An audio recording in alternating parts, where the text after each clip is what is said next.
2000년 전에 예수님께서 처음 오셨던 그것을 가리켜서 초림이라고 말합니다. 처음에 오셨다는 거죠. 마지막 때 역사의 끝에 영광스러운 모습으로 나팔 소리와 함께 다시 오시는 걸 두 번째 오신다. 그래서 재림이라고 표현합니다.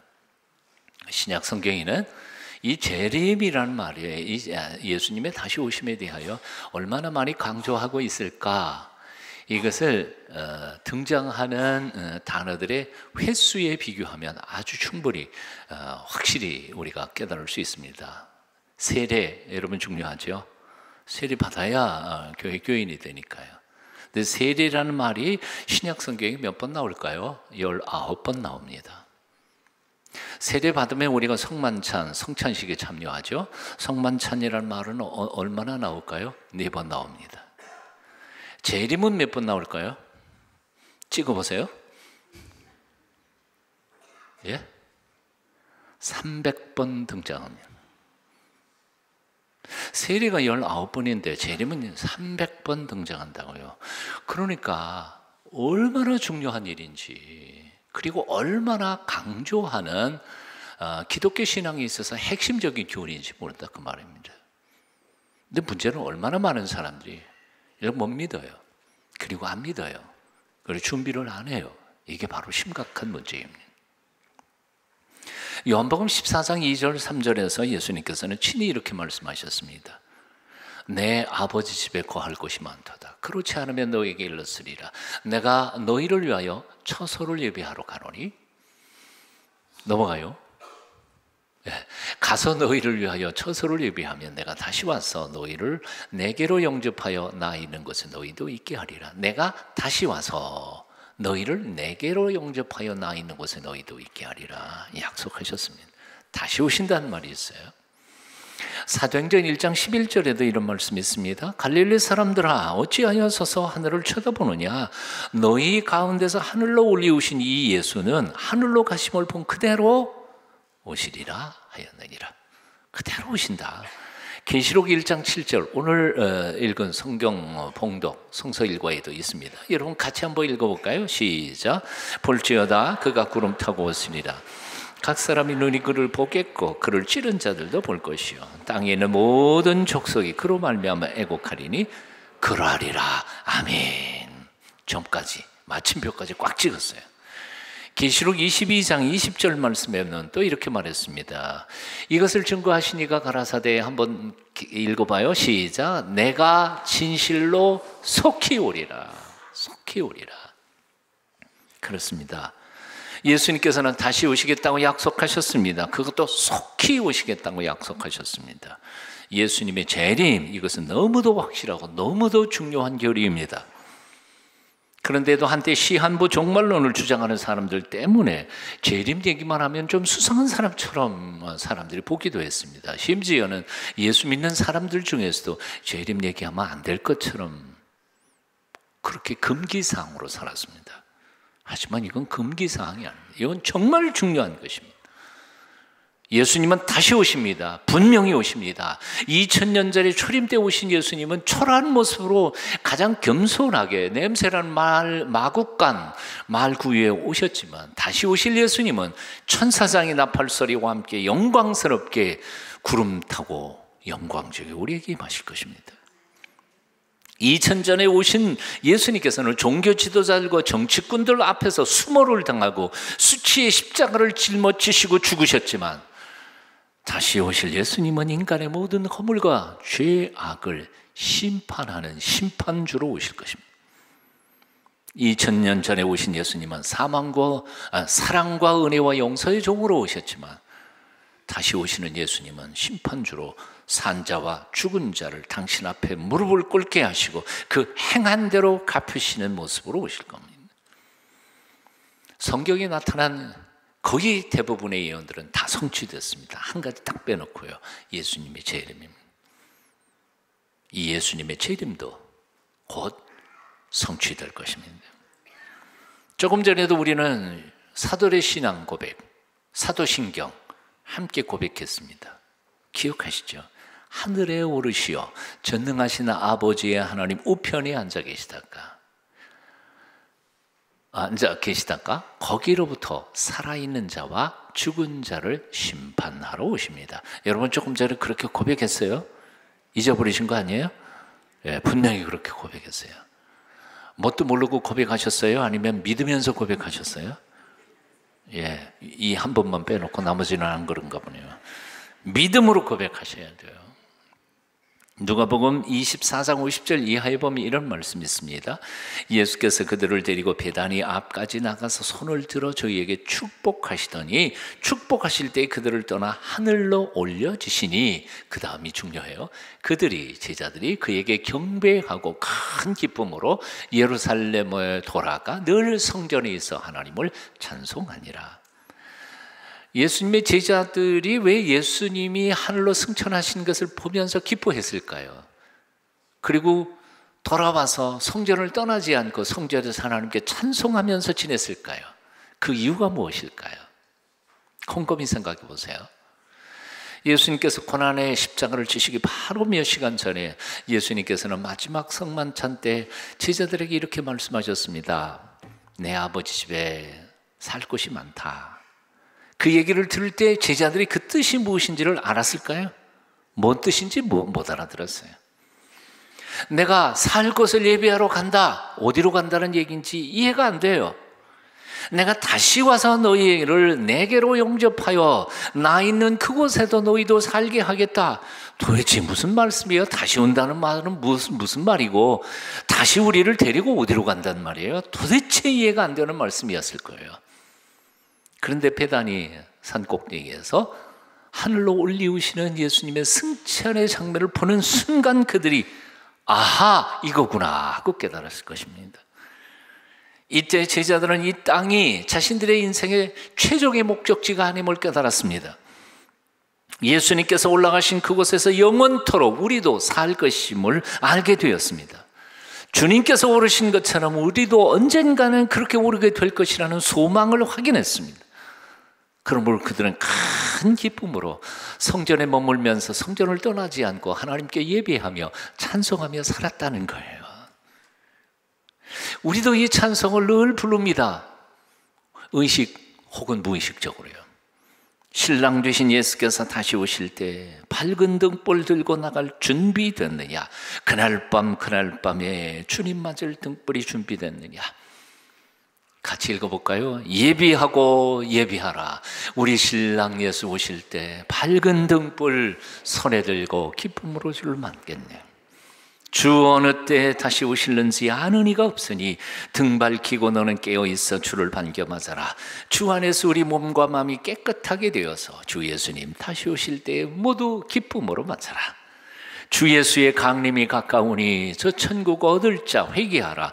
주 성령도 너희를 부르시니 무슨 천사도 나와서 영접하네. 하나님의 나팔소리 천지진동할 때 예수 영광 중에 구름 타시고 천사들을 세계 만국 모든 것에 보내어 구원받은 성도들을 모으리. 나팔 불 때 나의 이름, 나팔 불 때 나의 이름, 나팔 불 때 나의 이름 부를 때 잔치 참여하겠네. 오늘 설교 그만두고 이 찬송만 다 불렀으면 좋겠다는 생각이에요. 그랬다가는 소 목사님 이제는 하기 싫은가 보다, 오해받을 것 같아서 찬송 못 불러요. 그러니까 예배 끝난 다음에 여러분들끼리 예지에서 부르셨으면 좋겠습니다. 초대교회 성도들을 만날 때, 헤어질 때 늘 인사했다고 그러지. 마라나다. 무슨 뜻이에요? 주님 다시 오십니다. 주 예수님 다시 오십니다. 잊어버리지 않기 위하여. 옆에 있는 사람에게 인사 한번 해봅니다. 마라나다. 주 예수님 다시 오십니다. 자꾸 시간, 돈, 땅 사가지고 자꾸 뭐 몇 년 더 못 살 그 땅 자리만 넓히려고 그러지 말고 주님 오실 준비하라는 말이죠. 초대교회 성도들은 예수 그리스도의 승천의 모습을 바라보면서 우리도 언젠가는 이렇게 가게 되는가 보다, 그 소망을 확인한 후에 세상 유혹이 넘쳐나도 한눈 팔지 않고 그들은 경건하고 거룩하게 자신들의 삶을 살았습니다. 예전보다 훨씬 주님의 재림이 가까운 시대를 우리는 지금 살고 있습니다. 모든 일에 조심조심 거룩하게 순결하게 살아가는 하나님의 사람들이 다 되시기를 축원합니다. 자, 왜 예수님은 다시 오실까요? 뭐 이미 알고 있는 얘기예요. 한번 따라해 보시겠습니다. 살아있는 자와 죽은 자들을 심판하러 오십니다. 예, 살아있는 사람만 심판하는 게 아니에요. 죽은 사람도 심판하러 오신다는 거예요. 어떤 사람들이 이렇게 쉽게 얘기해요. 죽으면 다 끝이야. 그러고 자살합니다. 남을 죽이기도 하고. 정말 죽음이 끝이에요? 끝이 아니라는 거예요. 성경은 우리에게 가르쳐 주기를. 성경 많은 것에서 예수님께서 마지막 심판할 때에는 죽은 자도 불러내신다는 거예요. 계시록 20장 12절 13절 읽어봅니다. 또 내가 보니 죽은 자들이 물은 대소하고 그 보좌 앞에 섰는데 누가 거기 서 있어요? 살아있는 사람들이에요? 아니요, 죽은 사람들 불러내겠다는 거예요. 죽으면서. 내가 보니 죽은 자들이 물은 대소하고 그 보좌 앞에 섰는데 책들이 펴있고 또 다른 책이 펴졌으니 곧 생명책이라. 죽은 자들이 자기 행위를 따라 책들에 기록된 대로 심판을 받으니 바다가 그 가운데서 죽은 자들을 내어주고 또 사망과 음부도 그 가운데서 죽은 자들을 내어주매 각 사람이 자기의 행위대로 심판을 받고. 부산에서 목회할 때에 장로님 한 분이 선장이셨어요. 20만 톤 배 타고 가셨다가 SOS 신호 한 번도 못 보내시고 태평양 한복판에서 그냥 사라져 버리셨어요. 흔적도 없이 사라져 버렸어요. 20만 톤 배가 사라졌는데 그 탔던 사람들을 어떻게 찾을 수 있겠어요? 흔적도 없어요. 그런데요, 마지막 때에는 하나님께서 태평양 한복판에 죽었던 사람들 다 찾아내시겠다는 거예요. 불러내신다는 거예요. 바다가 그 죽은 자들을 토해내고 라고 말씀했어요. 무덤물이 다 열리며 죽은 사람들을 하나님이 소환하셔서 그 앞에서 심판하시겠다는 거지. 요즘 우리는 몸이 조금만 찌부듯해도 교회 안 나와요. 심예배 쉴까? 심예배를 쉰다는 게 참 말이 이상해. 친구와 좀 급한 약속이 있으면 하나님과 약속한 주일도 쉽게 빼먹습니다. 하지만 주님께서 재림하여 심판하는 그 마지막 때에는 어떤 핑계도 통하지 않을 것입니다. 아픈 것도요, 바쁜 것도요, 아무리 급한 것도요, 심지어는 죽음도 핑계 될 수가 없다는 거예요. 죽음에 있는 자까지 불러내니까요. 바다가 그 가운데서 죽은 자들을 토해낼 것이며 사망과 음부에서 죽은 자들이 다 나오게 될 것이며 무덤 문을 열고 하나님께서 다 불러내셔서 당신의 심판대 앞에서 그 행위대로 갚게 하실 것이라는 겁니다. 예수께서 심판하신다라는 말, 그 심판이라는 말이 무슨 뜻일까 하는 거예요. 그것은 역사 속에 잘못되었던 것들을 바로 잡는다는 말씀입니다. 여러분, 이건 반드시 있어야 되는 거 아니에요? 만약 그게 없다면 억울하게 죽은 사람들은 어떻게 할 거예요? 너무 억울한 거 아니에요? 거짓으로 출세했고 폭력과 악으로 득세했던 사람들, 죽은 다음에도 화롭게 무덤을 크게 해놓고 자손 만대 잘 사는 것 같은 사람들, 역사 속에 그냥 내버려 둔다면 이거 억울한 일 아니에요? 억울하게 죽은 사람들, 고난받고 순교당한 이들, 의를 위해서 살았으나 대접받지 못했던 사람들, 그들의 눈에서 눈물을 씻어주시고, 하나님의 나라와 의를 위해 살았으나 세상에서 버림받았던, 대접받지 못했던 하나님의 사람들, 하나님께서 그때 다 갚아주시고 구원해 주실 것이라는 거예요. 이건 반드시 있어야 되는 거 아니에요. 한마디로 말해서 사필귀정이라는 겁니다. 굽은 것을 바르게 한다는 거예요. 이게 예수님의 심판이에요. 그래서 어떤 사람들은요, 교회도 안 나오는데 심판을 있어야 될 것 같아. 역사 속에 올바른 심판을 있어야 될 것 같다고 정의하는 철학자들이 많이 있어야 돼. 만일 이런 역사적 심판이 없다면 역사 속에서 그 많고 많은 이들의 억울한 한을 누가 어떻게 풀어줄 것입니까? 예수님의 심판은 두 가지의 모습으로 진행될 것입니다. 죄인들에게는 호리도 용서하지 않는 두렵고 떨리는 멸망의 사건이 될 것입니다. 하지만 그분의 뜻대로 의롭게 살아보려고 몸부림쳤던 신실한 사람들에게는 놀라운 축복과 상급의 시간이 될 것입니다. 마태복음 25장 31절 이하에 보면 예수님께서 이렇게 말씀하셨어요. 마지막 때에 양과 염소가 나누어질 것이다. 41절에 이렇게 말합니다. 또 왼편에 있는 자들에게 이르시되 저주를 받은 자들은 나를 떠나 마귀와 그 사자들을 위하여 예비된 영영한 불에 들어가라. 46절에 저희는 영벌에 의인들은 영생에 들어가리라 하시니라.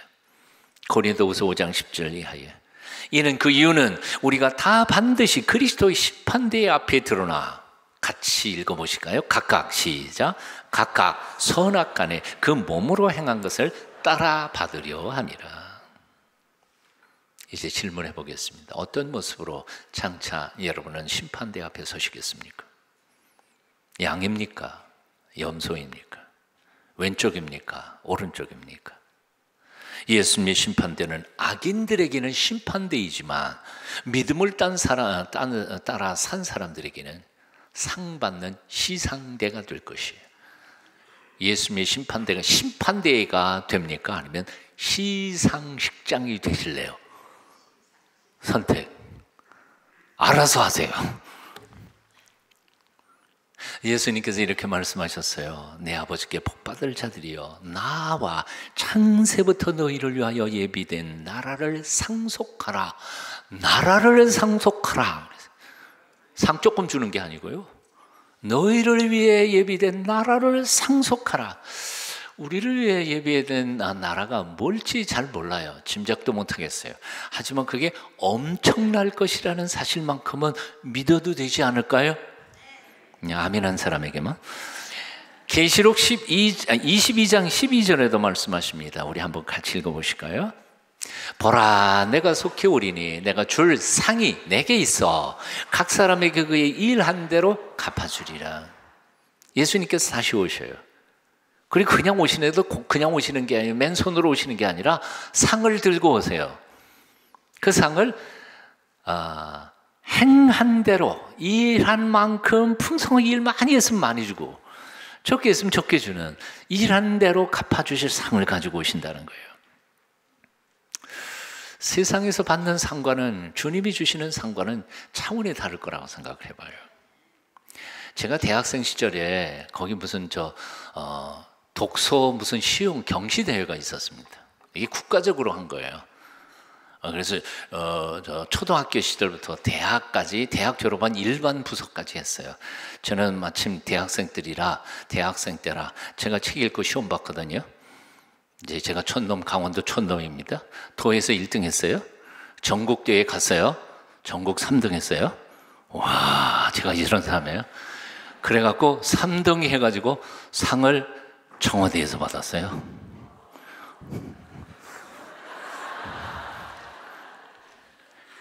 돌아가신 유경수 여사와 악수한 소녀에게 그 TV 중계 어떤 때에 TV가 딱 돌아가는데 저도 지나갔어요. 본 적은 없지만 저는 이런 사람입니다.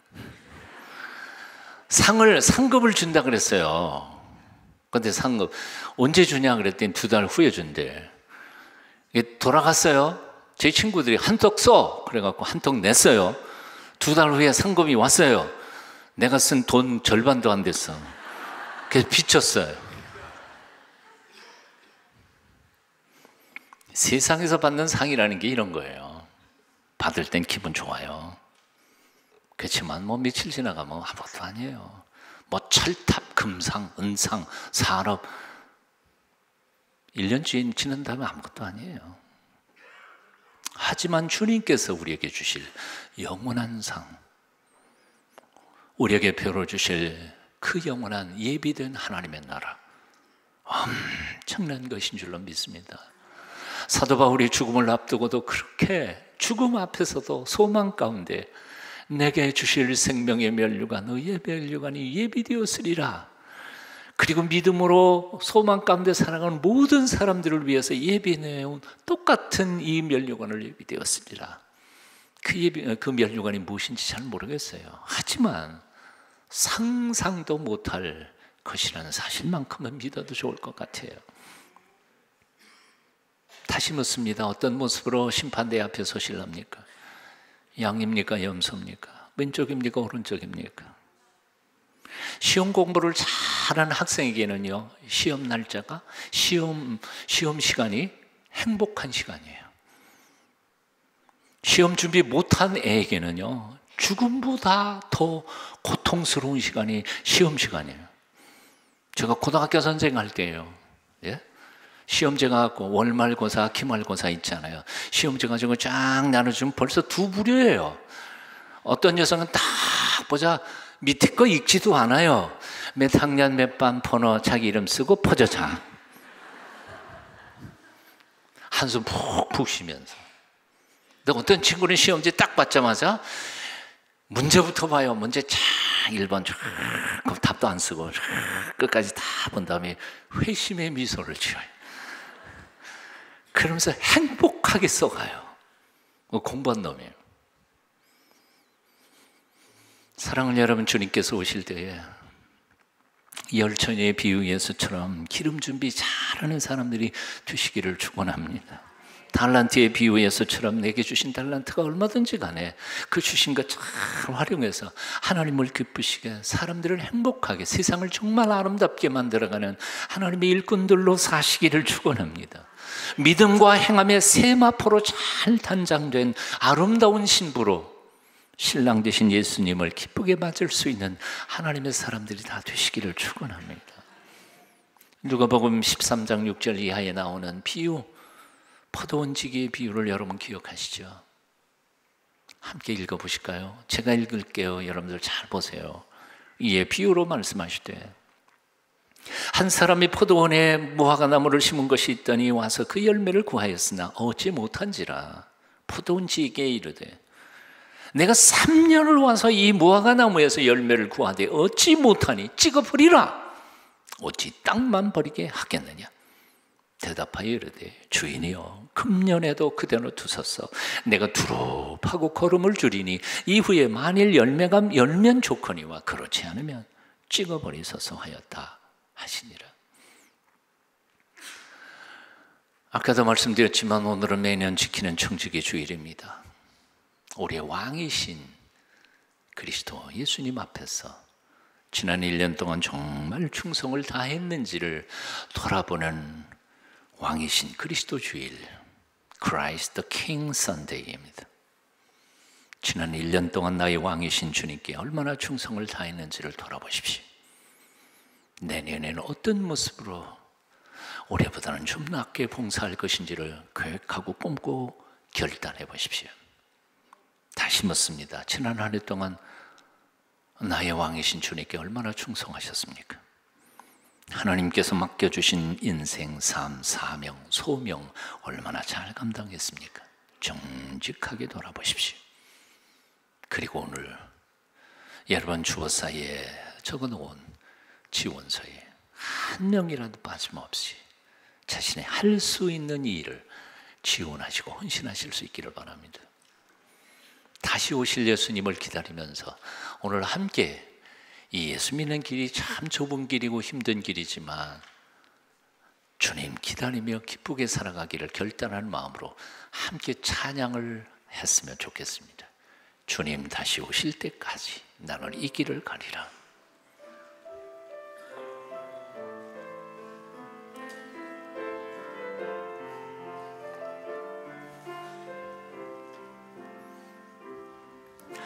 주님 다시 오실 때까지 나는 이 길을 가리라. 좁은 문 좁은 길 나의 십자가 지고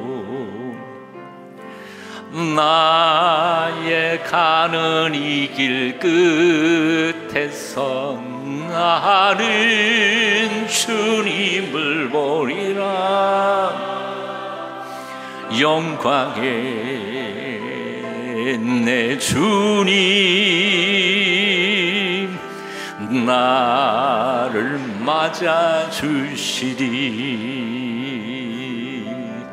주님 다시 오실 때까지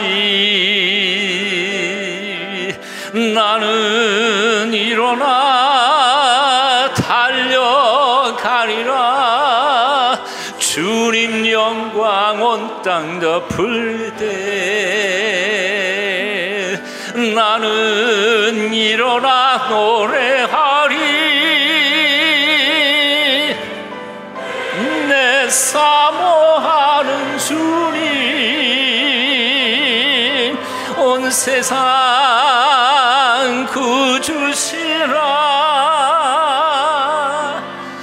내 사모하는 주님 영광의